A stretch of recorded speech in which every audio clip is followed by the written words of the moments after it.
और यही स्थिति रही है इस देश की, जिसके नाते 900 वर्ष तक ये डरा जाता रहा, कुचला जाता रहा, और आज भी उसी रास्ते पर चल पड़ा है। दूसरे से अपने कल्याण की आकांक्षा रखने वाला व्यक्ति, दूसरे से अपनी उन्नति की आकांक्षा रखने वाला व्यक्ति, दूसरे के बल पर अपनी शक्ति को समझने वाला व्यक्ति कभी भी स्वाभिमानी नहीं हो सकता, याद रखो। और जो स्वाभिमानी नहीं है, मैंने एक कविता लिखी है मीत यहां की रीत यही, निर्बल जन आंसू पीते हैं, है जागृत जिसका स्वाभिमान वही गौरव से जीते।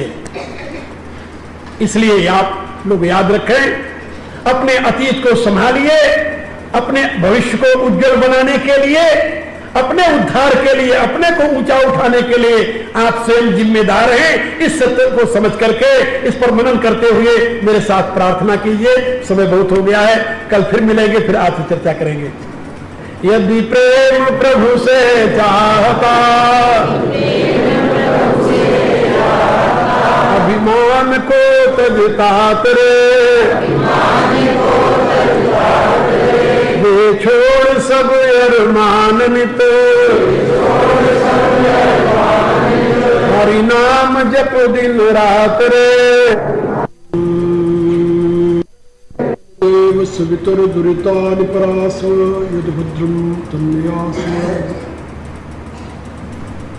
ओम यो श्री रामचंद्र स भगवान अद्वैत परमानंदात्मा, यत्पर ब्रह्म भूर्भुवस्वः तस्मै वै नमो नमः। ओम यस्मिन् सर्वं यतो सर्वं यः सर्वं सर्वतश्च यस्य सर्वमेव नित्यं तस्मै सर्वात्मने नमः।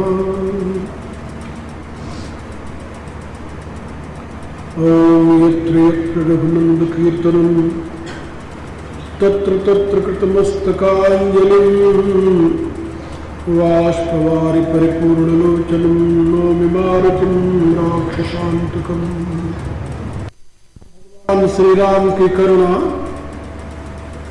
आप सभी के लिए सदैव कल्याण का सृजन करती रहे, यह मेरी आंतरिक शुभकामना।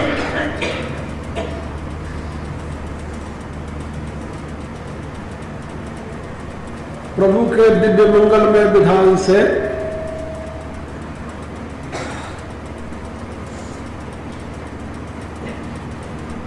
अभी 3-4 दिन और मैं आप लोगों से धर्म चर्चा करूंगा। कल मैंने एक बात समझाई थी, आप लोगों को स्मरण होगी।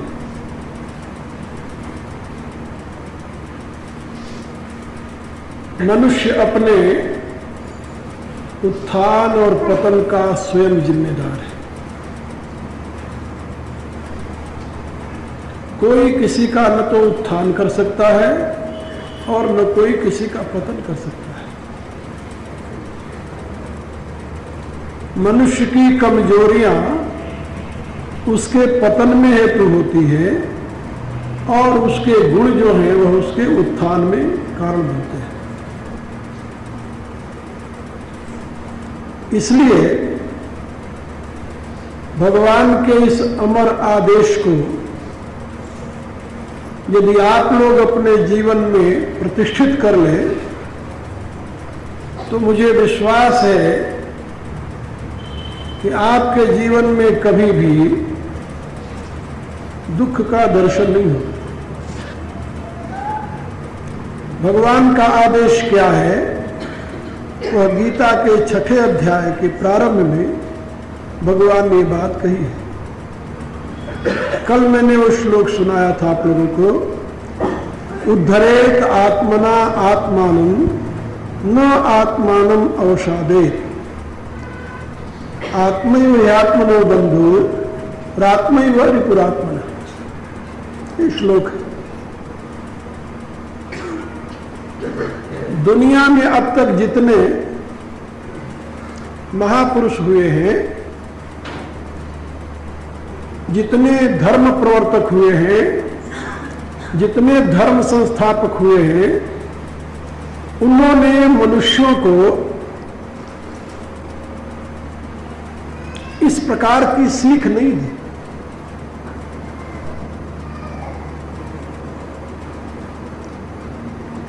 कुछ ने इस बात को दोहराया जरूर है, लेकिन बहुत ही दबे हुए शब्दों में। इस समय दुनिया के प्रबुद्ध लोग जो गीता के प्रति इतनी श्रद्धा रखते हैं, उसमें यही कारण है कि गीता किसी जाति, किसी वर्ग, किसी देश, किसी राष्ट्र की सीमा में बंधे हुए लोगों को उत्थान की सीख नहीं देती, बल्कि वो मानव मात्र के लिए एक ऐसा मार्गदर्शन प्रस्तुत करती है जिसका अनुकरण कर किसी भी देश काल परिस्थिति में रहने वाला मनुष्य अपना उद्धार कर सकता है। ये गीता की विशेषता है। और गीता की इसी विशेषता को देखते हुए आज दुनिया के लोग गीता ऐसे ग्रंथ का आदर करते हैं। आप लोग जानते हैं दुनिया में इस समय 3 ग्रंथ बहुत प्रचलित हैं, बाइबल, कुरान और गीता। बाइबल के प्रचार के लिए एक बहुत बड़ी फौज है और बहुत बड़ी शक्ति लगी है साथ में। अब तो 3 प्रकार की शक्तियां उसके प्रचार में एक साथ जुड़ी हुई है, राज शक्ति, धन शक्ति और जन शक्ति। कुरान के प्रचार में भी बहुत बड़ी शक्तियां लगी हैं, आप लोग जानते हो। जहां तक कुरान का विस्तार हुआ है वो तलवार की नोक पर हुआ है प्राचीन काल में, और वर्तमान काल में पेट्रोल डॉलर उसका मूल कारण बना हुआ है। अरबों नहीं खरबों डॉलर भारत में आ रहा है कुरान के प्रचार के लिए। और बहुत सी ऐसी संस्थाएं हैं जो हिंदू होने का जामा पहन करके उनके प्रचार में निरत है। लेकिन दुनिया में गीता का जो प्रचार है, इसके साथ न तो राज शक्ति है, न जन शक्ति है, न धन शक्ति है, तीनों नहीं है। भारत में हिंदुओं का कोई ऐसा संगठित तंत्र नहीं है जो गीता के प्रचार में लग गया हो, घर घर में गीता का संदेश पहुंचाने में लगा हो। और न तो ऐसी कोई दूसरी धन शक्ति है जो गीता को मुफ्त में घर घर पहुंचाने में लगी हो, ऐसा भी नहीं है। राज सत्ता तो धर्मनिरपेक्ष हो तो गीता का नाम भी नहीं लेती कहीं। फिर भी गीता का प्रचार दुनिया में है। मैंने सैकड़ों घरों में अमेरिका और यूरोप के देशों में अंग्रेजों और अमेरिकन के घरों में गीता की प्रतियां देखी है जो आदर के साथ रखी हुई है। इसका प्रचार इतना क्यों है जानते हो? ये मानव के लिए उत्थान की विधि बताते हैं। और सबसे महत्वपूर्ण जो वाक्य गीता का है वो यही है जो मैं आपको दोहरा रहा हूं, उद्धरेत आत्मना आत्मानम न आत्मानम अवसादे। हे मनुष्यों, तुम स्वयं अपने उत्थान और पतन के जिम्मेदार हो। तुम्हें चाहिए कि तुम अपने द्वारा अपना उत्थान करो, अपने द्वारा अपना पतन मत करो। यहां आत्मना आत्मानम 2 शब्द है। आत्मना माने बुद्धि के द्वारा, आत्मानम माने अपने आप का। मनुष्य का अपना आप क्या है? उसका इंडिविजुएशन, उसका दृष्टि भाव, वही उसका अपना आप है, जो कहां से पैदा होता है? अहंकार से। अहंकार ही दृष्टि भाव का स्वरूप है। ये बात थोड़ा समझ लो तुम लोग, बहुत मतलब की बात है। सृष्टि के प्रारंभ में ये जो सूर्य दिखाई दे रहा है, सूर्य, इस सूर्य में प्रकृति का बहुत बड़ा सात्विक भाग समर्पित किया जाता है, यानी अभिव्यक्त होता है। ऐसा छांदोग्य उपनिषद में ऋषि ने व्याख्या की है सृष्टि क्रम में।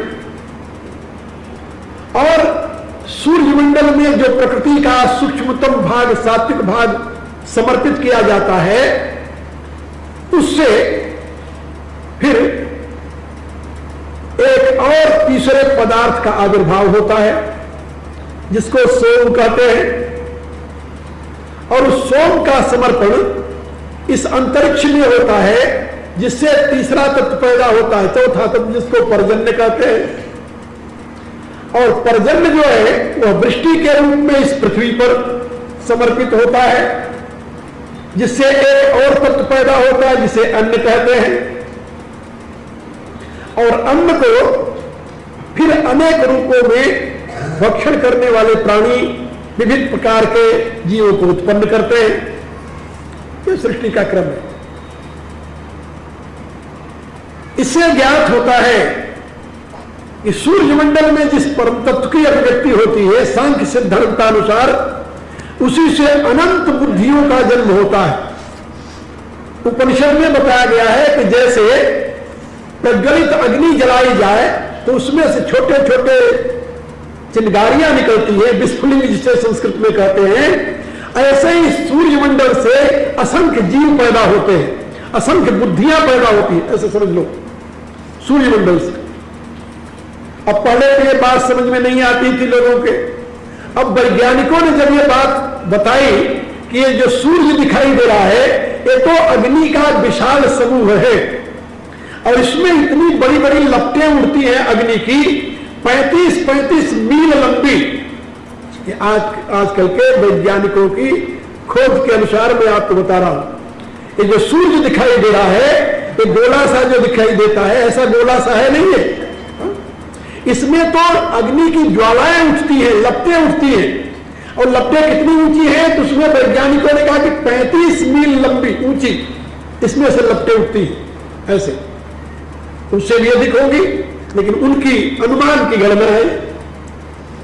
तो इस सूर्य से अनेकों प्रकार के अनेक छोटे छोटे विस्फुलिंग उत्पन्न होते हैं, चिंगारियां उत्पन्न होती हैं। और वो चिंगारियां जो है वही बुद्धि रूपा होती है, प्रकृति का वही मूल काज, वही आपके जीवन का सीड है, बीज है। और उसी में चेतन का प्रकाश जब पड़ता है तो चेतना युक्त होकर के तो आपके जीवन का कारण बन जाती है, उसे सूक्ष्म शरीर कहते हैं। बात समझे? सूर्य से उत्पन्न होने वाली जो छोटी छोटी चिंगारियां हैं वही बुद्धि स्वरूपा है। और उन्हीं में जो परम चैतन्य, व्याप्त चैतन्य है, उस चैतन्य का जब प्रकाश पड़ता है तो ही एक बीज का रूप धारण कर लेती है और वही बीज आगे चल करके अनेक रूपों में अभिव्यक्त होता है। और इसी बात को समझाने के लिए वेद में कहा गया सूर्यो आत्मा जगतस्थस्तु कश्च, ये सूर्य जो है यही जगत की आत्मा है। यदि सूर्य न हो तो यहां जीवन नहीं रहेगा और जीव नहीं रहेगा। आप लोगों ने पढ़ा होगा, वर्तमान का वैज्ञानिक भी यही कहता है कि यदि सूर्य न हो तो यहां पृथ्वी पर जीवन नहीं हो सकता। ये तो आप लोगों ने सुना ना। और वेद यही बात कहता है सूर्यो आत्मा जगतस्थस्तु कश्च। तो वो जो सूर्यमंडल से अभिव्यक्त होने वाली चिंगारी रूप बुद्धियां हैं, जिनमें चेतन के प्रकाश पड़ने से जीवत्व का जन्म होता है, इंडिविजुएशन पैदा होता है, उसमें सर्वप्रथम वो बुद्धि तो कारण रूप में है, लेकिन उसमें सर्वप्रथम प्रकट क्या होता है? अहम। अहम जैसे समष्टि सूर्य में अहम पैदा होता है तो वो विराट पुरुष कहा जाता है, ऐसे व्यष्टि बुद्धि में जब अहम का जन्म होता है तो उसको क्या कहते हैं? व्यष्टि पुरुष। इसके लिए उपनिषद में बड़ा सुंदर शब्द है स्वराट पुरुष। हमारे यहां वेद में पुरुष को 4 रूपों में बताया है, 4 रूपों में। एक तो परम पुरुष, दूसरा विराट पुरुष, तीसरा राट पुरुष और चौथा स्वराट पुरुष। स्वराट पुरुष माने व्यक्ति और राज पुरुष माने राष्ट्र। ये जो राष्ट्र है ये भी, इसको भी एक पुरुष माना है। और विराट पुरुष माने अनंत ब्रह्मांड का जो स्वरूप है वो विराट पुरुष है। और परम पुरुष उससे ऊपर है जिससे ये सारा प्रकट हुआ है। जिसको ब्रह्म कहते हैं।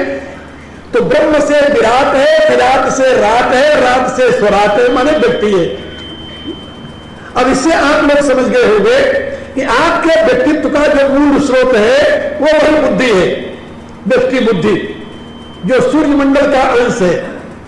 और उस व्यक्ति बुद्धि में ही चेतन का प्रकाश पड़ रहा है, जिसको जीव कहते हैं, यानी manifested all pervasive consciousness is called soul.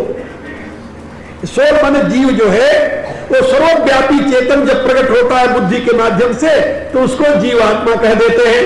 और जो अप्रगट है, सर्वव्यापी है, उसको परमात्मा कहते हैं। परमात्मा और जीवात्मा में तत्व का कोई अंतर नहीं है, केवल बुद्धि से, बुद्धि के माध्यम से प्रकट होने वाले चिदांश को जीवात्मा कहते हैं, और जो प्रकट नहीं हुआ है, सर्वव्यापी है, उसको परमात्मा कहते हैं। इसलिए कहते हैं जीवात्मा परमात्मा का प्रकाश है, उसका अंश है, ईश्वर अंश, जीव अविनाशी, सचेतन घन आनंद राशि। जो गुण धर्म स्वभाव उस अनंत चैतन्य का है, वही गुण धर्म स्वभाव उस बुद्धि के माध्यम से प्रकट हुए चिदांश का भी है। ये तो आप लोग जानते हो, अग्नि चाहे तिरी के माध्यम से प्रकट हो जाए, हाँ? तिरी के माध्यम से, आजकल माचिस के माध्यम से प्रकट करते हैं, या लाइटर के माध्यम से प्रकट कर लो। तो अग्नि चाहे किसी माध्यम से प्रकट हो, लेकिन अग्नि का जो गुण धर्म स्वभाव है वो वही होगा जो एक विशाल प्रज्वलित अग्नि में है। गुण धर्म स्वभाव में कोई भेद नहीं आएगा। भेद किसमें आएगा? मात्रा में। ईंधन के भेद से मात्रा भेद हो जाएगा, लेकिन तत्व भेद नहीं होगा। इसी प्रकार से वेद समझाता है, उपनिषद समझाते हैं कि भाई जो बुद्धि के माध्यम से चिदांश प्रकट हुआ है, वो उसमें सारे गुण धर्म स्वभाव वही है जो सर्वव्यापी परमात्मा में है। तो अब इसमें जहां पर अहम जागृत होता है, अहम, तो अहम को ही इंडिविजुअल कहते हैं। बुद्धि जो है वो इंडिविजुअल तो है, लेकिन उस रूप में नहीं है, वो तो बहुत सूक्ष्म है, और वो आपका स्वरूप भी नहीं है। आपका स्वरूप तो चेतन है, तो बुद्धि तो उसमें माध्यम बनी है, तो बुद्धि माध्यम है, इसलिए बुद्धि को भी बताया गया है बुद्धिरात्मा मनुष्य से। लेकिन आत्मा स्वरूप में अहम को ही लिया जाता है कि जो अहम प्रकट हुआ, चेतन की जो अभिव्यक्ति अहम रूप में हुई, वो आपकी आत्मा है। तो यहां पर भगवान ने कहा कि चेतन की अभिव्यक्ति जो हुई है अहम रूप में, जो आपकी आत्मा के रूप में अभिव्यक्त हुआ है, अथवा जिसको आप अपनी आत्मा मानते हैं, उसकी मां तो बुद्धि है। बुद्धि बुद्धि यदि शुद्ध रहेगी तो अहम शुद्ध रहेगा, बुद्धि अशुद्ध हो जाए तो अहम अशुद्ध हो जाएगा। ये तो आप लोग समझ गए होंगे ना। जिस बल्ब के माध्यम से विद्युत शक्ति प्रकट हो रही है, लाइट प्रकट हो रही है, यदि ये बल्ब नीला होगा तो लाइट नीली दिखाई देगी। इसको उज्जवल मरकरी का लगा दो तो सफेद दिखाई देने लगेगा, और यदि बल्ब लाल लगा दो तो लाल लाल दिखाई देने लगेगा। अग्नि का यानी विद्युत का क्या रंग है? क्या कहेंगे आप? Is any colour? ना ना, दैट इज कलरलेस। वैज्ञानिक कहते हैं कि इलेक्ट्रिसिटी का कोई कलर नहीं है, that is colourless because that is formless. उसका कोई रूप नहीं है, कलर कहां से हो रहा है? रंग तो रूप के साथ जुड़ा हुआ होता है, जिसका रूप नहीं है उसका रंग नहीं हो सकता। तो इलेक्ट्रिसिटी का कोई रंग नहीं है क्योंकि उसका कोई रूप नहीं है। फिर वो रंग जो दिखाई देता है वो तो माध्यम का है, रूप बल्ब का है, इसलिए बल्ब जिस रंग का होता है उसी रंग की लाइट दिखाई देने लगती है। तो जो स्थिति सर्वव्यापी इलेक्ट्रिसिटी की है, वही स्थिति तो आपकी आत्मा के समझने के लिए बता रहा हूं, उसको समझ लो। उसी प्रकार से वो चेतन सत्ता है जिसको आत्मा कहते हैं, अतिथि व्यात्मोपी आत्मा। अब जो स्थिति बल्ब की है वही आपके उस बुद्धि की है, चित्त कहो, बुद्धि कहो, अंतःकरण कहो, उसकी है। और जो स्थिति उस बल्ब के द्वारा प्रकट होने वाले लाइट की है, वही स्थिति आपके अहम की है। तो आपका अहम किस रंग का होगा, किस रंग का होगा? लाल होगा, पीला होगा, नीला होगा या उज्जवल होगा, ये आपकी बुद्धि के ऊपर निर्भर करता है। यदि बुद्धि सात्विक है तो आपका अहम उज्जवल होगा। बुद्धि जरा सी राजसिक हो गई तो आपका अहम का रंग लाल हो गया, और यदि उसमें तमोगुण मिल गया तो आपके अहम का रंग पीला हो गया, और यदि घोर तमोगुणी हो गया तो आपके अहंकार रंग काला हो गया। ये 4 रंग है, 4 रंग। आप लोगों ने पुराणों में पढ़ा होगा, सुना होगा, पता नहीं सुना है कि नहीं, कि हमारे यहां जितनी ये जातियां बनी है इनको वर्ण कहते हैं। 4 वर्ण सुना है ना, 4 वर्ण। तो 4 वर्ण माने 4 कलर। वर्ण का अर्थ होता है रंग। अब ये 4 रंग किसके हैं? शरीर के तो है नहीं, शरीर तो सबके एक से ही दिखाई देते हैं। फिर किसके रंग है? कहा ये रंग बुद्धि के, बुद्धि के वर्ण है। बुद्धि यदि आपकी सात्विक है तो आप उज्ज्वल वर्ण के होंगे। बुद्धि आपकी राजसिक है, आप रक्त वर्ण के हो जाएंगे। बुद्धि यदि आपकी तम मिश्रित राजसिक है तो आप पीत वर्ण के हो जाएंगे। और बिल्कुल तमोगुणी है तो आप कृष्ण वर्ण, काले वर्ण के हो जाएंगे। यह बुद्धि के ऊपर निर्भर करता है। अब इसी के आधार पर हमारे यहां बताया गया कि भाई जो ब्राह्मण है उज्ज्वल वर्ण का है, क्षत्रिय रक्त वर्ण का है, वैश्य पीत वर्ण का है और शुद्ध कृष्ण वर्ण का है, काले वर्ण का है। तो शरीर के नाते तो नहीं है ना, वो तो बुद्धि के नाते है। अब प्राचीन काल में भारतीयों को यह दृष्टि प्राप्त थी उस योग बल से, उस विज्ञान बल से, जिससे जब वो गुरुकुल में प्रवेश करता था बालक तो गुरु देख लेता था कि ये इस वर्ण का है और उस वर्ण की उसको शिक्षा देने लगता था, उसी को डेवलपमेंट करता था वो। और यदि उसको उसके विपरीत आचरण करता था तो सोचता था कि नहीं, ऐसा नहीं है। अब आज इस विज्ञान को पश्चिम में विकसित किया जा रहा है, विकसित किया जा रहा है। और अब तो यहां तक विकसित हो चुका है कि आप यदि खड़े हैं तो आपका एक चित्र ले लिया जाएगा और आपके चित्र के साथ वो कलर भी आपका आ जाएगा कि आप किस वर्ण के हैं, आपकी बुद्धि इसमें किस कलर की है। उसको क्या कहते हैं जानते हो? ऑरा। अब वो ऑरा के रूप में आपका कलर भी सामने आ जाता है। जैसी आपकी बुद्धि होती है वैसा आपका ऑरा बन जाता है, कलर बन जाता है। ये भारत के वैज्ञानिकों ने पहले से ही इसको समझा था। अब आपकी बुद्धि यदि चाहे तो आपकी आत्मा का कलर बदल दे, यानी अहम का, आपके व्यक्तित्व का कलर बदल जाए। आपकी बुद्धि यदि कृष्ण वर्ण की है तो आप चाहे साधना करें तो उससे वो पीत वर्ण, फिर रक्त वर्ण, फिर उज्ज्वल वर्ण हो जाएगी। क्रम से विकास करें। विकास की संभावना है और विनाश की भी संभावना है, पतन की भी संभावना है। अब भगवान आपको निर्देश दे रहे हैं भाई तुम संभालो अपने आप को। क्या संभालो? उद्धरे आत्मना आत्मानम। आप अपने आप को उद्धरे, उद्धरे माने ऊपर उठाओ। कल मैंने बताया था ना, उद्धरे शब्द का अर्थ होता है उद्धरे, ऊपर उठाओ अपने आप को। न आत्मानम अवसादेत, अपने आप को गिराओ मत, ढकेलो मत, नीचे मत जाने दो, ऊपर उठाओ। ये भगवान का निर्देश है। और कैसे उठाओगे? उन्होंने कहा आत्मना आत्मानम उद्धरे, अपनी बुद्धि के द्वारा अपने व्यक्तित्व को ऊपर उठाओ, अपने अहम को ऊपर उठाओ। ये बात याद रखो, जहां आपका अहम है वही आप है, और जो आपका अहम है वही आप है। उसके विपरीत आपका कोई अस्तित्व नहीं है। इसीलिए हमारे यहां ये बात समझाई गई कि जो साधक साधन करते हुए स्वयं को परमात्मा के साथ जोड़ करके यो सब सब पुरुष सोहम अस्मि, सोहम शिवोहम रामोहम आदि का चिंतन करते हैं, वो उसी अवस्था को प्राप्त हो जाते हैं कि उनका अहम जो है नीचे से ऊपर हो जाता है। वो अपने अहम को परमात्मा के साथ जोड़ देते हैं। तुलसीदास जी क्या कहते हैं इस विषय में? योगी साधना करते हुए जब उस ऊंची अवस्था में पहुंचता है तो अनुभव क्या करता है? सोहम अस्मि, सो अहम अस्मि, सोहम अस्मि इति वृत्ति अखंडा, दीप शिखा सोई परम प्रचंडा। फिर क्या होता है? कहा आत्म अनुभव सुख सुप्रकाशा, तब भो मूल भेद भ्रमनाशा। संसार का जो मूल आधार भेद और भ्रम है वो उस अवस्था में नष्ट होता है जिस अवस्था में शुद्ध अहम का, यानी जहां से अहम प्रकट हो रहा है उस परमात्मा तत्व का, उस सच्चिदानंद का बोध हो जाए। और ये कब होगा? जब योगी अपने आप को उसके साथ जोड़ेगा तब। सोहम अस्मि इति वृत्ति अखंडा, ऐसी अखंड वृत्ति हो जाए साधक की कि सो अहम अस्मि, सो अहम अस्मि, मैं वह हूं, मैं वह हूं। इसी को वेदांत की भाषा में तत्वमसि कहते हैं। तत्वमसि, तत्व तुम असि, वह तू है। इसी को वेदांत की भाषा में अहम ब्रह्मास्मि कहते हैं। इसी को वेदांत की भाषा में अयम आत्मा ब्रह्म कहा गया है। इसी को वेदांत की भाषा में प्रत्यज्ञात्मा ब्रह्म कहा गया है। ये जो महावाक्य के रूप में ऋषियों ने प्रतिष्ठा की है वो उसी भाव को प्रतिष्ठित किया है।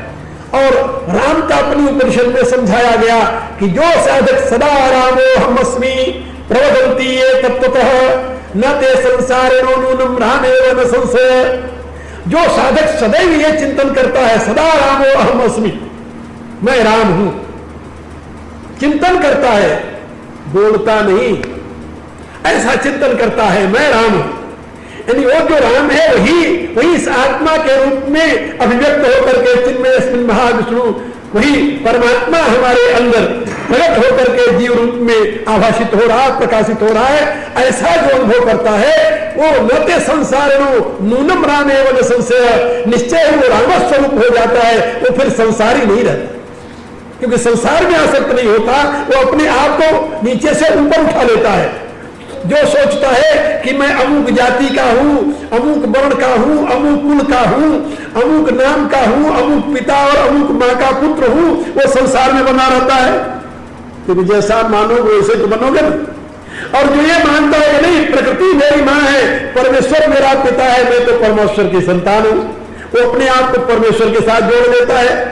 फिर जब प्रकृति से ऊपर उठता है तो सोचता है कि यहाँ न कोई माँ है न कोई बाप है, यहाँ तो परमात्मा है, न कोई माँ है न बाप है न पुत्र है, ये त्रिपुटी है ही नहीं, यहाँ केवल एक परमात्मा की सत्ता है। भगवान कहते हैं कि इस अवस्था में जो पहुंचा हुआ योगी है वो अनुभव करता है वासुदेव सर्वमिति स महात्मा सुदुर्लभ, वह सर्वत्र वासुदेव का, सर्वत्र प्रभु का ही चिंतन करता है। ये जो भाव है, ये जो स्थितियां हैं, इनको समझने के लिए शास्त्रकारों ने अनेक प्रकार के साधन बताए। तो मैं आप लोगों को बता रहा था कि भगवान के इस वाक्य को आप अपने जीवन में उतारिए कि उद्धरे आत्मना आत्मना। अब आप समझ गए होंगे कि बुद्धि से आप अपना उद्धार कैसे कर सकते हैं, क्योंकि आपके इंडिविजुएशन का जो जन्म है वो कहां से हुआ है? बुद्धि से। आपका सारा व्यक्तित्व किसके ऊपर अवलंबित है? बुद्धि पर। बुद्धि से अहम, अहम से मन, अहम से ही 5 ज्ञान इंद्रियां, 5 कर्म इंद्रियां, अहम से ही 5 विषय और 5 विषयों से आगे 5 महाभूत। ये सारी सृष्टि किससे उत्पन्न हुई है? अहम से। ये बात याद रख लो, ये क्रम इसका है। सबसे पहले उस परमात्मा की अचिंत्य शक्ति प्रकृति से बुद्धि का आविर्भाव होता है। बुद्धि का कैसे होता है? जैसे मैंने बताया, विस्फुलित रूप में। जैसे प्रज्वलित अग्नि से चिंगारियां निकलती है, ऐसे इस सूर्य मंडल से अनेकों बुद्धियां उत्पन्न होती रहती है। ये नहीं कि जीव पहली बार जन्मा है फिर बाद में नहीं है, ऐसे असंख्य जीव पैदा होते ही रहते हैं। ये तो अखंड रूप से चल रहा है, कब से चला रहा है इसकी कोई रीति मिति नहीं है। इसलिए हमारे यहाँ स्वीकार किया जाता है कि सृष्टि शाश्वत है, नित्य, विधि प्रपंच अचल अनादि। ये पहली बार नहीं हुआ, ये तो होता ही जाते रहता है। वेद कहता है यथा पूर्व मकल्पे, सृष्टि के प्रारंभ में जब सूर्य का आविर्भाव होगा तभी सूर्य से बुद्धियों का जन्म होने लगता है, और उन बुद्धियों के प्रकाश को प्रकाशित करने वाली चेतना शक्ति उनके माध्यम से व्यक्त होकर के जीव रूप में परिणित होती रहती है। इस प्रकार से असंख्य जीवों का जन्म होता ही रहता है। कभी ऐसा नहीं आएगा जब ये जीव नहीं होंगे, कभी ऐसा नहीं आएगा जब जगदीश नहीं होगा, कभी ऐसा नहीं आएगा जब ये जगत नहीं होगा। ये तो बने ही रहते हैं। इस प्रवाह को कोई रोक नहीं सकता। ये नित्य है, अचल है, अनादि है। तो मैं आप लोगों को बता रहा था कि आपके जीवत्व का जन्म हुआ है उस इंडिविजुअल बुद्धि से, और बुद्धि में प्रकट हुए चिदांश से, चिदांश में प्रकट हुआ आपका अहम, अहम से आपने अपनी दुनिया बना ली है। और यदि आप अपने अहम को दुनिया की तरफ लगाएंगे तो डूबेंगे। क्या समझे? अहम से पैदा हुआ मन, अहम से उत्पन्न हुई इंद्रियां, 5 ज्ञान इंद्रियां, 5 कर्म इंद्रियां, अहम से उत्पन्न हुए शब्द स्पर्श रूप रसगंध विषय, और फिर आगे अहम से उत्पन्न हुई है दुनिया। ये सारा समाज ये अहम से बना हुआ है। हम कैसे मान ले कि ये अहम से बना हुआ है? अभी बताता हूं, आप सुन लो। आप जागृत अवस्था में अपना संसार देखते हैं, आप अपने संसार को पहचानते हैं, खूब पहचानते हैं, सारी रिश्तेदारी, सारी नातेदारी सब बनी की बनी रहती है। बोले हाँ, दुख सुख की अवस्थाएं बनी रहती, परिस्थितियां बनी रहती, बिल्कुल ठीक। अब जब आप स्वप्नावस्था में जाते हैं तब भी इनके संस्कार साथ लेकर जाते हैं, तो सपने में भी ये कुछ हिस्से में बनी रहती है, विकृत रूप से बनी रहती है, नए रूप में बन जाती है, लेकिन रहती वहां भी है। लेकिन जब आप घोर निद्रा में चले जाते हैं, उस समय आपका अहम रहता है? नहीं रहता ना। तो अहम नहीं रहता, संसार रहता है वहां? नहीं रहता। आपका इंडिविजुएशन रहता है? ये भी नहीं रहता। तो दुख सुख रहते हैं? ये भी नहीं रहता। बड़ी से बड़ी दुर्घटना हुई हो, बड़ी से बड़ी दुर्घटना हुई हो, और यदि आपको उस समय घोर निद्रा आ जाए या किसी प्रकार से आप निद्रा में चले जाएं, तो आपको उस दुर्घटना की कोई पीड़ा, कोई दुख नहीं सताएगा, नहीं सताएगा। तो इसका अभिप्राय है कि आपके जगत का प्रकाश कब होता है? जब आपके अहम का जन्म होता है। और आपका जगत कहां समाप्त हो जाता है? जब आपका अहम लीन हो जाता है। ये अहम किसमें लीन होता है जानते हैं? बुद्धि में। उस समय अहम बुद्धि में लीन होता है, बुद्धि का लय नहीं होता। बुद्धि तो रहती है, बुद्धि का यदि लय हो जाए तो आप लौट कर जा ही नहीं सकते। आपके जागृत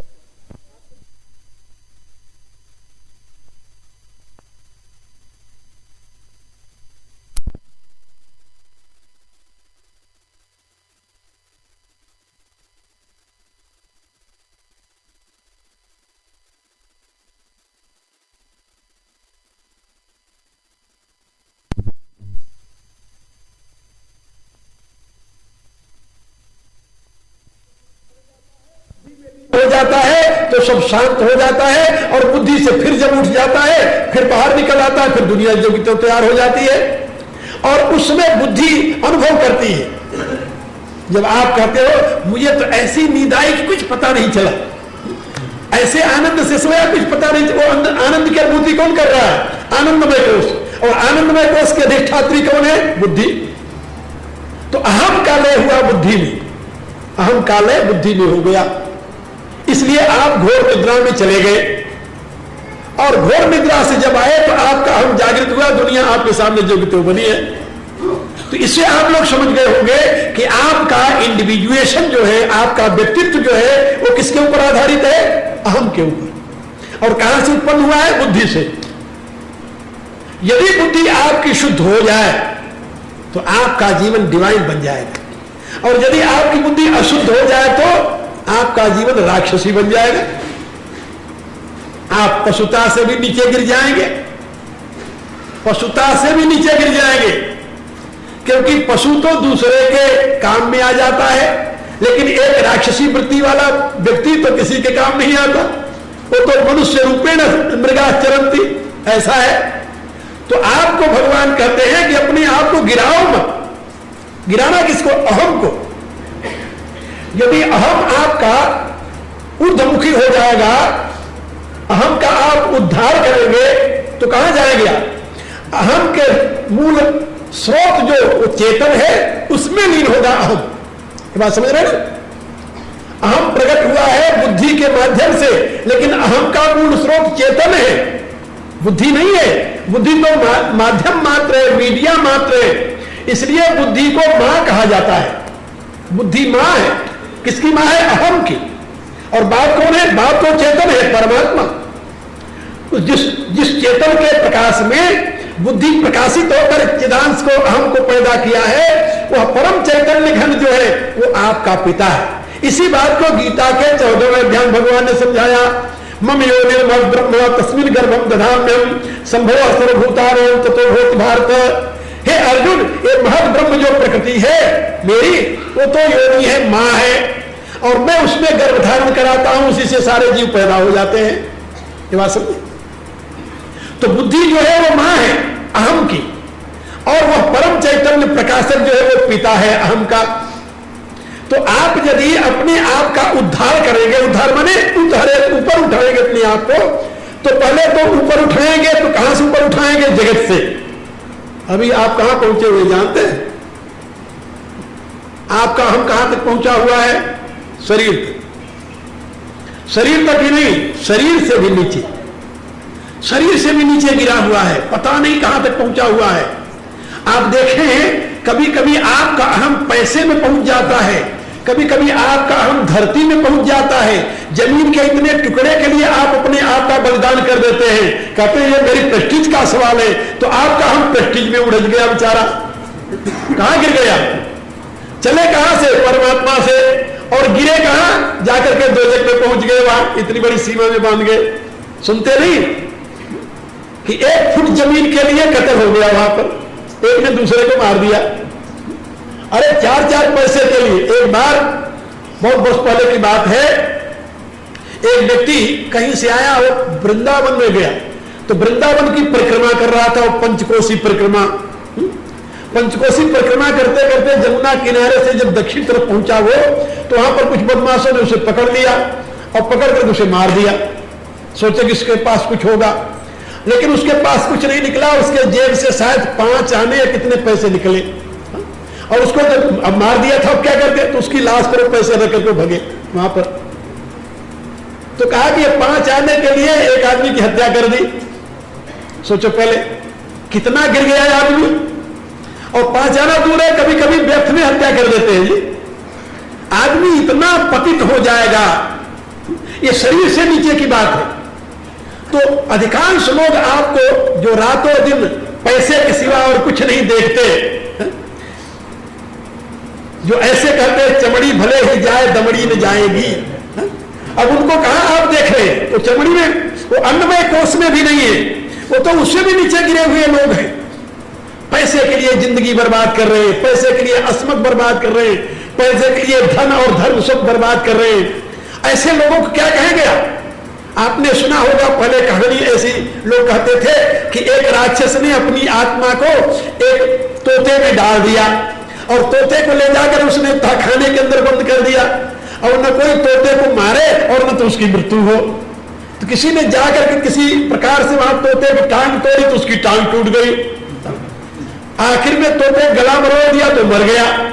तो कहने का अभिप्राय कि उसकी आत्मा कहां थी? तोते में थी। ऐसे ही आपको लाखों मिलेंगे जिसकी आत्मा नोट में है। हाँ, ऐसे लाखों मिलेंगे जिसकी आत्मा दुकान में है।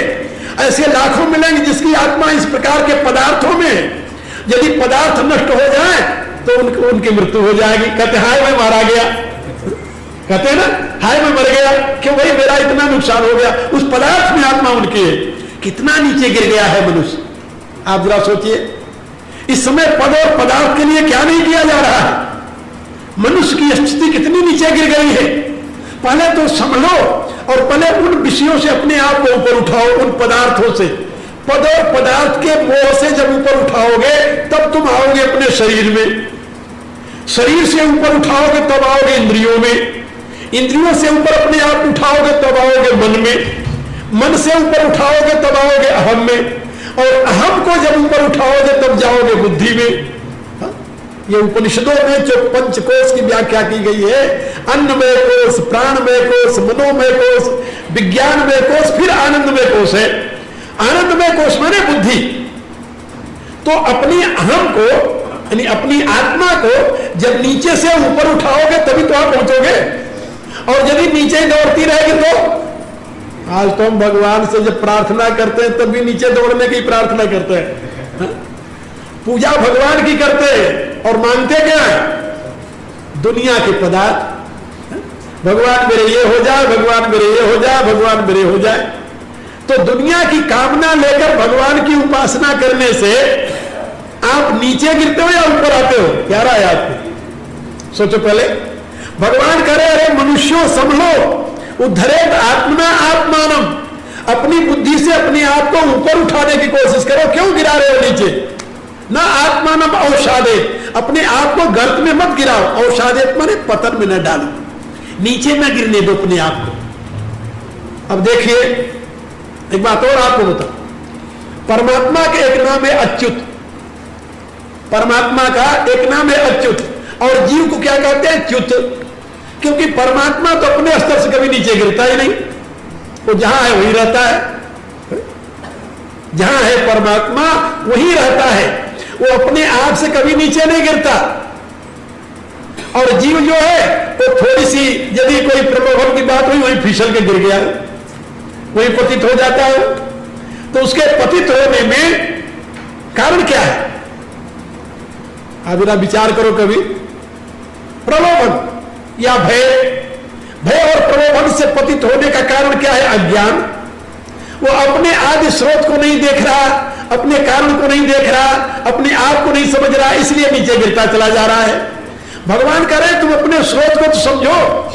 यदि आप ध्यान में बैठ करके अनुभव करें कि आपके इस चिदांश का मूल स्रोत अनंत चेतन है और उस अनंत चेतन से आप हमेशा अभिन्न हैं, कभी न अलग हुए थे, न है, न कभी होंगे, ये बात याद रखो। जो चिदांश आपके यहां ब्रह्मचक्र में प्रकाशित होकर के आपका जीवन रूप धारण किए हुए है, वो उस अनंत चेतन से कभी अलग नहीं हुआ, न कभी अलग है, न कभी आगे होगा, असंभव है ये। क्योंकि उससे अलग होते इसका अस्तित्व ही खत्म हो जाएगा। जैसे सूर्य की किरणें सूर्य से अलग होकर नहीं रह सकती, जैसे दिखाई देने वाला बल्ब की लाइट विद्युत शक्ति से अलग होकर नहीं रह सकती, इसी रूप से आपके जीवन में प्रकाशित होने वाली जो चेतना है उस परमात्मा से अलग होकर नहीं रह सकती, ये बात याद रखो। लेकिन आपको इसका भान ही नहीं है। आप अपने शरीर को देखते हैं, शरीर के साथ जो आपके पदार्थ है उनको देखते हैं, आप पीछे मुड़कर देखते ही नहीं। बहुत देखे तो इंद्रियों तक देख लिए, यदि पीछे आप लौट करके देखें, मुड़ करके देखें, तो आपको अपना वह परम चैतन्य दिखाई देगा। फिर आपको स्वाभिमान होगा। स्वाभिमान, स्वाभिमान किसे कहते जानते हो? अपने स्व पर अभिमान करना। और स्व क्या है? वो परमात्मा, जिससे आपका अस्तित्व है, जिसके नाते आपका व्यक्तित्व है, जिसके नाते आपका कर्तृत्व है। आपके कर्तृत्व, व्यक्तित्व, अस्तित्व तीनों का आधार हो परमात्मा, वही आपका स्व है। और उसके ऊपर अभिमान करना, यह स्वाभिमान है। तुलसीदास जी क्या लिखते हैं रामायण में? असे अभिमान जाई जन घोरे। हे परमात्मा, मेरा ऐसा अभिमान कभी स्वप्न में भी न जाए। कैसा अभिमान? असे अभिमान।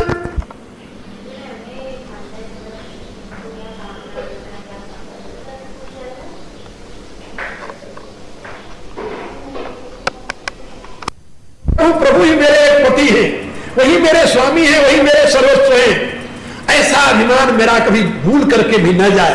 तुलसीदास जी कहते हैं ऐसी स्थिति यदि आ जाए तो जीते जी आपका जीवन दिव्य बन जाएगा।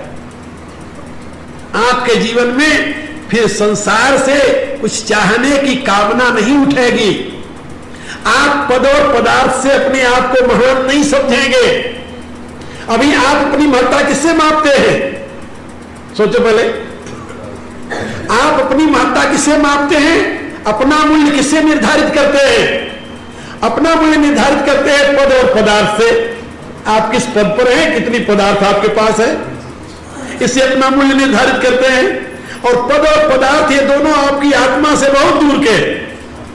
आपने अपने आप को इतना नीचे गिरा दिया है कि दूसरे के द्वारा दिए गए पद से आप अपने बड़प्पन समझते हैं और मिट्टी के पदार्थों को इकट्ठा करके आप अपने आप को बड़ा आदमी मानते हैं। तो जो पद और पदार्थ से अपनी महत्ता स्वीकार करता है तो बहुत नीचे गिरा हुआ है। फिर आपकी महत्ता किससे होनी चाहिए? भारत में हमेशा, भारतीय संस्कारों में, भारतीय संस्कृति और धर्म में, भारतीय जीवन प्रणाली में मनुष्य की महत्ता हमेशा परमात्मा के अनुरक्ति से मापी गई थी।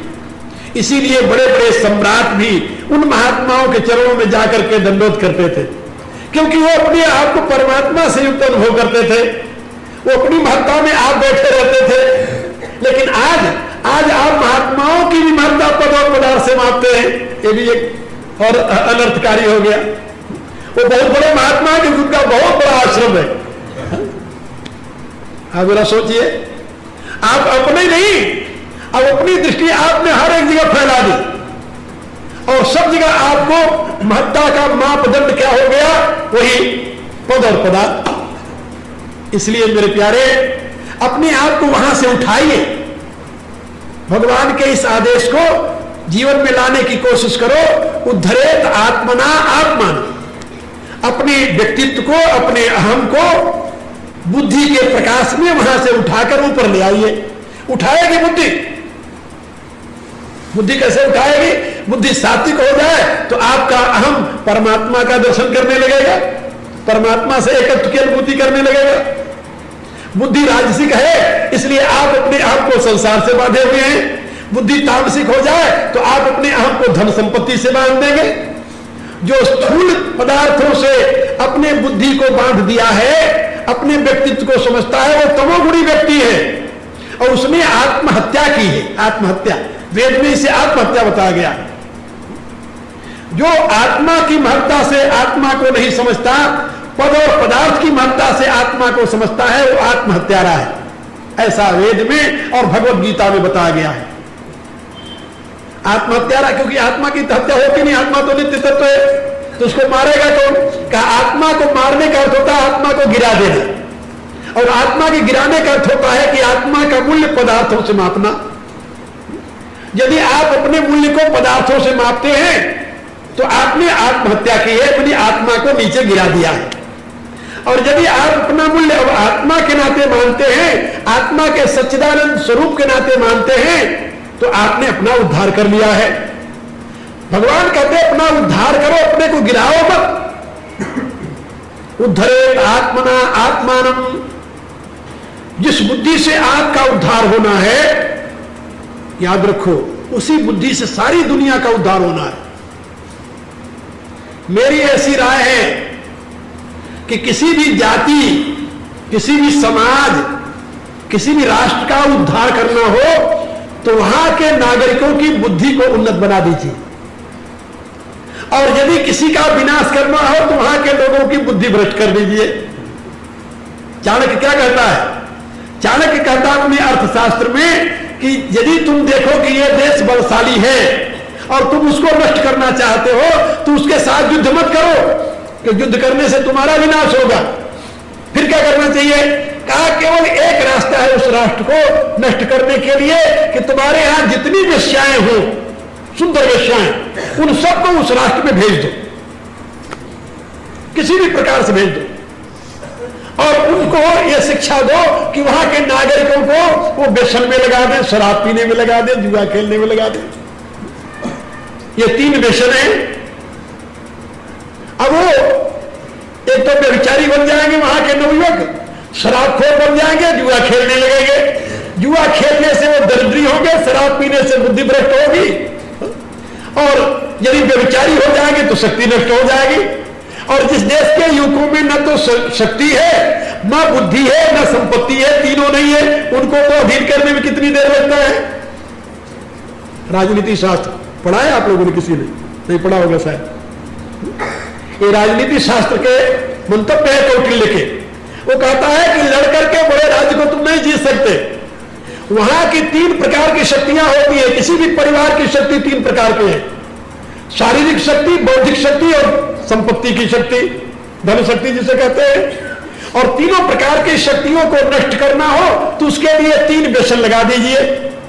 जुआ खेलने का व्यसन लग जाएगा तो धन शक्ति नष्ट हो गई, व्यभिचार का व्यसन लग जाएगा तो शारीरिक शक्ति नष्ट हो गई, और शराब पीने का व्यसन लग जाएगा तो बौद्धिक शक्ति नष्ट हो गई। ये तो आप लोगों ने सुना होगा ना, शराब पीने वाले की बुद्धि शक्ति नष्ट हो जाती है क्योंकि उसके ब्रेन के जो सेल्स हैं वो डैमेज हो जाते हैं, और ब्रेन सेल्स यदि नष्ट हो जाए तो पुनः दोबारा नहीं पैदा होते हो। शरीर के अन्य सेल यदि डेड हो जाए तो दोबारा पैदा होने की संभावना है, लेकिन ब्रेन के सेल यदि डेड हो जाए तो दोबारा नहीं पैदा होते हो। तो तीनों प्रकार से नष्ट होता है। बुद्धि नष्ट करनी हो तो शराब पीने की आदत डाल दो, धन शक्ति नष्ट करनी हो तो जुआ खेलने की आदत डाल दो, और आत्मबल यदि नष्ट करना है, शारीरिक बल नष्ट करना है तो व्यभिचारी बना दो। और आज देखिए इस समय आपको इन्हीं तीनों की ट्रेनिंग मिल रही है। भारत की जनता के विकास के नाम पर यही तीनों दिशाएं उसको दी जा रही है। गली गली में शराब की दुकानें खोली गई हैं, लॉटरी के रूप में जुआ खेलने की आदत डाली जा रही है, और चलचित्रों, टेलीविजन के ऊपर नग्न चित्रों को दिखाकर आपको व्यभिचारी बनाया जा रहा है, और आपके विकास का नाम हो रहा है, और आप आराम से देख रहे हैं इसे। अपने विनाश के सारे साधन आपने खुशी खुशी से अपना लिए, और फिर कहते हो कि समाज में तो बड़ी अफरा तफरी है, समाज में तो बड़ा अत्याचार है, समाज में तो बड़ी यानी अव्यवस्था है। बड़ा पूछो व्यवस्था का कौन सा रास्ता आपने अपनाया है? सोचिए पहले आपने या आपके सरकार ने इस समाज की उन्नति और व्यवस्था का कौन सा रास्ता अपनाया है? सारे रास्ते तो पतन के हैं, सारे उपाय पतन के हैं, और आपने उसको सहर्ष स्वीकार कर लिया उन्नति के नाम पर। अब आप बताइए, इन साधनों से आपकी उन्नति होगी या आपका विनाश होगा? भगवान ने कहा कि भाई सबसे पहले तुम अपने आप को संभालो। कल मैंने एक बात और कही थी कि एक वर्ग विशेष को भारत में उठाने के लिए 47 वर्ग लगा दिए, लेकिन वो वर्ग वही के वही है, उठा नहीं है। नहीं है। क्यों नहीं उठा जानते हो? क्योंकि उसके उठने का सही रास्ता नहीं अपनाया गया। किसी वर्ग को उठने का सही रास्ता है, उसकी बुद्धि को उठाओ, पहले उसको एजुकेटेड करो, सही ज्ञान दो। उसमें जब बुद्धि बल आएगा तो जहां बुद्धि होगी वहां आत्मबल होता है, जहां बुद्धि होगी वहां धन बल होता है। बुद्धिरात्मा मनुष्य से, बुद्धि ही मनुष्य की आत्मा है, और बुद्धि से बलम तस्य, जिसके पास बुद्धि है उसी के पास बल है। आप लोगों ने कहानी शायद कभी पंचतंत्र में पढ़ी हो, बुद्धि यस्य बलम तस्य। इसके लिए बहुत सुंदर कहानी बताई गई हमारे यहां नीति शास्त्र में। कहा एक बार एक ब्राह्मण चला जा रहा था, रास्ते में दो कहानियां हैं इसके लिए, एक ब्राह्मण की कहानी है और गीदड़ की, और एक खरगोश की कहानी है। तो एक खरगोश की कहानी पहले मैं आपको सुना दूं। उसमें यह बात बताई गई कि एक शेर था और एक जंगल में, और वो उसकी बारी लग गई थी। बारी बारी से हर एक जानवर अपने आप को उसको समर्पित करता था, उसको खा जाता था। वो आतंक उसका मचा हुआ था। एक बार एक खरगोश की बारी आ गई। सर खरगोश सोचने लगा कि आज कैसे इसे बचा जाए। उसने अपनी बुद्धि का प्रयोग किया, तो जो नियत समय था शेर के यहां जाने में, उसमें वो विलंब कर दिया। शेर भूखा रहा, बहुत गुस्से में रहा, और इतने में बहुत दूर से आते हुए खरगोश को देखा तो बिगड़ खड़ा हो गया कि तुम्हें पता नहीं मुझे भूख लगी है? उसने कहा कि महाराज मेरी कोई गलती नहीं है। कहा फिर? कहा रास्ते में आपसे भी बड़ा एक शेर मिल गया, वो तो मैं बहुत मुश्किल से बचा करके आया हूं। उसने कहा कि मैं तुम्हें खाऊंगा। हमने कहा कि नहीं, मैं तो अपने राजा का हार बनूंगा। वो मेरे को बहुत मुश्किल से आने नहीं दे रहा, तो मैं तो उसके छुप करके चला आया। शेर ने कहा कि दूसरा शेर कहाँ है? कहाँ है? कहा महाराज मैं भी दिखाता हूं। शेर कहता है चलो दिखाओ मुझे। तो ले गया, एक कुआं था बड़ा सा, वो कुएं के किनारे उससे कहा कि वो देखो। शेर ने जब कुएं में झांका तो अपनी परछाई देखी। परछाई देखी तो समझ गया कि दूसरा शेर खड़ा हुआ है। तो उसको देखा, वो दहाड़ा तो कुएं से इको प्रतिध्वनि निकली। तो शेर ने सोचा कि वो भी दहाड़ रहा है, तो गुस्से में आकर शेर ने छलांग मार दी कुएं में। जब कुएं में गिर गया तो ताली बजाकर खरगोश जो था चलाया। सारे जितने बनते पशु से सबसे कहा कि आज तुम्हारी छुट्टी हो गई। तो वहां पर नीतिकार ने लिखा कि बुद्धि यस्य बलम तस्य, जिसके पास बुद्धि है उसी के पास बल है। बलवान को बलवान नहीं कहते, बुद्धिमान को बलवान कहते हैं। जैसे कि एक खरगोश ने शेर का नाश कर दिया। तो मेरे कहने का अभिप्राय जो है कि यदि किसी जाति के, वर्ग की या समाज के व्यक्ति की बुद्धि विकसित हो जाएगी तो वो जाति अपने आप उन्नत हो जाएगी। उसको फिर किसी के सामने भीख मांगने की जरूरत नहीं होगी। वो किसी के दिए हुए अधिकार का उपभोग नहीं करेगी। वो अपने बुद्धि बल से अपना अधिकार प्राप्त कर लेगी। और यदि किसी को आप पतन के गर्त में डालना चाहें तो उसको बुद्धि रहित कर दीजिए और बिना बुद्धि के उसको अधिकार दे दीजिए। दो काम है, जिसके पास बुद्धि न हो उसको अधिकार दे दीजिए, अपने आप पतन के गर्त में चला जाएगा। याद रखना मेरी बात। और ये भारत में हुआ है, ये मैं केवल कल्पना की बात नहीं बता रहा हूं। भारत में दो ऐसे वर्ग थे जिनके पास बल और बुद्धि का खजाना था। एक वर्ग इतना बलवान था कि अपने शक्ति के बल से पूरे विश्व पर राज करने की क्षमता रखता था, और एक वर्ग इतना बुद्धिमान था कि उसकी बुद्धि का लोहा आज भी दुनिया के लोग मानते हैं। बुद्धि का चमत्कार देखना हो तो हमारे प्राचीन ग्रंथ देखिए, उनको लिखने वाले कौन है? कहा ब्राह्मण, सारे ब्राह्मण। और यदि बल का महत्व देखना हो तो आप इतिहास पढ़िए, क्षत्रियों का बल देखिए भारत के। कर्नल टाग राजस्थान के इतिहास में लिखता है कि राजस्थान के राजपूतों में इतनी शक्ति थी कि वो सारी दुनिया पर शासन कर सकते थे, इतने बलवान थे। लेकिन दुर्भाग्य था कि उनके पास बुद्धि नहीं थी, उनके पास बुद्धि नहीं थी। और तत्कालीन समाज में जो बुद्धिमान लोग थे वो दर्शन शास्त्र की फकियां उड़ाया करते थे कि मरने के बाद आत्मा ब्रह्म में लीन होगी या अलग रहेगी, वो इसी चर्चा में लगे रहते थे। और मुट्ठी भर मुसलमान आए और रौंद करके सारे भारत को अपने अधीन कर लिया, और बुद्धिहीन राजपूत आपस में ही लड़ करके मर गए। आप जरा सोचिए, 100 घोड़सवार लेकर के बाबर भारत में प्रवेश किया था और अपने देश से निकाला गया था, डाकू था वो। मैंने अपनी पत्रिका में उसकी पूरी जीवनी लिखी थी, पता नहीं यहां आती है, किसी ने ध्यान से पढ़ा कि नहीं। बाबर अपने देश का डाकू था और वहां के शासन वर्ग ने उसको मार करके बाहर निकाल दिया, और वो भारत की सीमा पार उधर रहता था, काबुल के उस तरफ, क्योंकि उस समय अफगानिस्तान तक तो सारा एक देश था, भारत ही था। और वहां से भग करके 100 डाकुओं के साथ, घुड़सवारों के साथ भारत में आकर पनाह ली थी। और भारत में पनाह लेकर के फिर यहां भी उसने देखा तो देखा कि यहां भी हमारा वो काम चल सकता है, तो उसने भारत के कुछ डाकुओं को और अपने साथ मिला लिया, एक गैंग बन गया उसका बड़ा, और वही काम यहां शुरू कर दिया। जब ये शुरू कर दिया तो देखा कि यहां तो शक्तिहीन है, क्योंकि राज अपना अनेक भागों में बटा हुआ था, छोटे छोटे राजा होते थे, और वहां से धीरे धीरे पहुंच करके दिल्ली तक अपना धावा बोल दिया। और उसके साथ कौन लोग थे?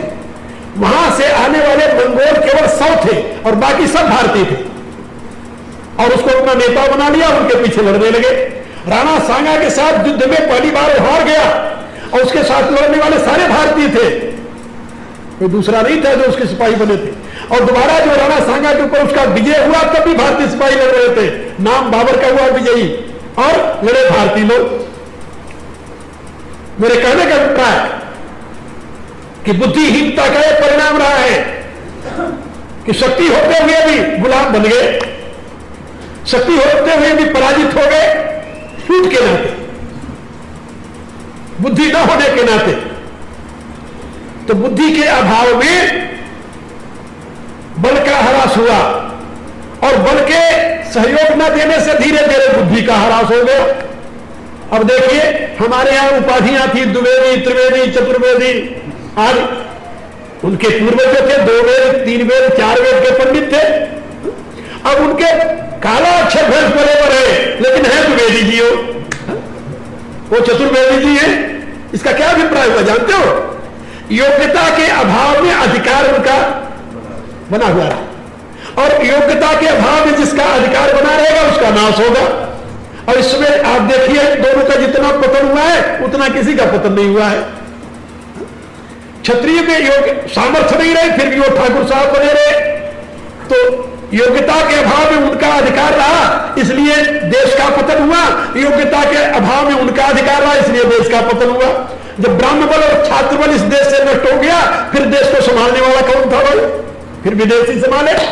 और 1-2 वर्ष तक नहीं, 700 वर्ष तक इस दुर्गति को देश प्राप्त होता रहा। क्यों? योग्यता के अभाव में अधिकार की सुरक्षा इसमें कारण रही है। बिल्कुल यानी मनोवैज्ञानिक बात आपको बता रहा हूं। और आज भी आप देखिए, योग्यता के अभाव में जिसका अधिकार सुरक्षित करोगे वो कभी किसी काल में उठ नहीं सकेगा। याद रखना मेरी बात, दुनिया की कोई ताकत उसको उन्नत नहीं कर सकती। इसलिए यदि उन्नत होना हो तो उसके लिए एक ही रास्ता है कि अपनी बुद्धि के प्रकाश में अपनी आत्मा को उठाइए, अपनी बुद्धि के प्रकाश में अपने आप को उठाइए। उद्धरे आत्मना आत्मानम ना आत्मानम अवसादे। तुलसीदास जी से पूछा गया कि रामराज की आप बड़ी महिमा गाते हैं, रामराज में कौन सी ऐसी विशिष्टता थी?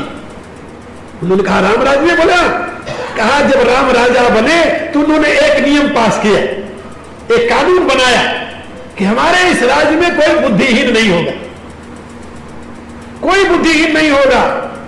इसलिए नहीं दरिद्र को दुखी न दीना। क्यों? कहा नहीं को अबुध न लक्षणहीना।